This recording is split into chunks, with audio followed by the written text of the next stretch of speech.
Ang gandang ibon. Netoy. Netoy. Pogi lumipad to, takbong pogi, mayabang.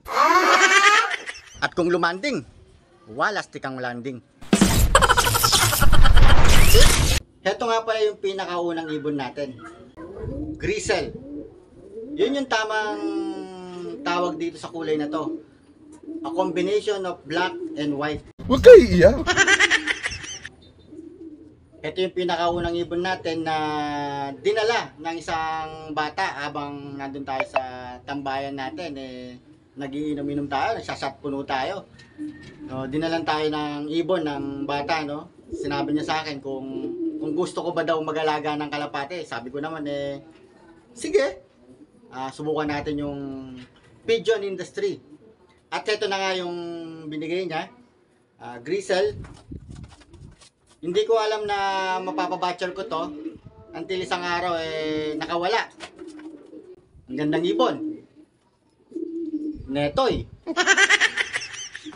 Pero ang ganda lumipad ng ibon na to. Tara. Etong ibon na to ay isa nga palang kak. Tignan nyo lumipad Pogi lumipad to, takbong pogi, mayabang. Ayan, kita nyo naman. May pakembot-kembot pa. At kung lumanding, walastik ang landing. Yan, so itong ibon na to, napakabait. Papakita ko sa inyo kung gaano siya kabait.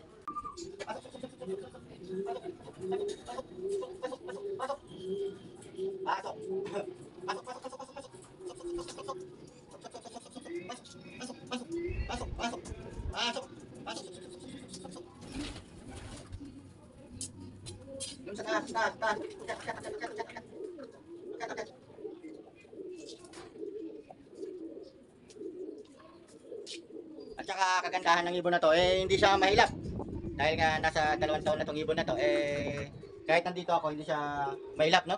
Maganda, maganda. Pwede natin siyang ilaban sa pooling.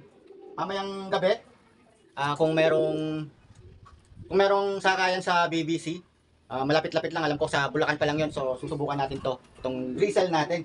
Ayan, pasok na, pasok. Yung kulungan niya nga pala, breeder cage. Ginawa lang natin siya ng D-trap. Yan yung breeder cage natin, 2x2 ang sukat, mga kalapatids. Mga breeder yung nandyan. So napabatcher natin siya kasi yun yung flyer lobe natin. Napabatcher natin siya, nandito yung asawa niya. Tapos nagkaanak na din siya. Yan sobrang amo ng ibon na to. Ang tanong lang dito kung makakauwi siya ng mabilis. Kasi takbong pogi nga no. Ang bilis niya pumasok pagka Tsaka hindi siya mailap. Madali siya papasukin mga kalapatids. Video, walang cut. Ayan. So ang tanong lang dito kung makakauwi siya. Mamaya susubukan na natin sa BBC. So kita-kita tayo sa BBC mamaya.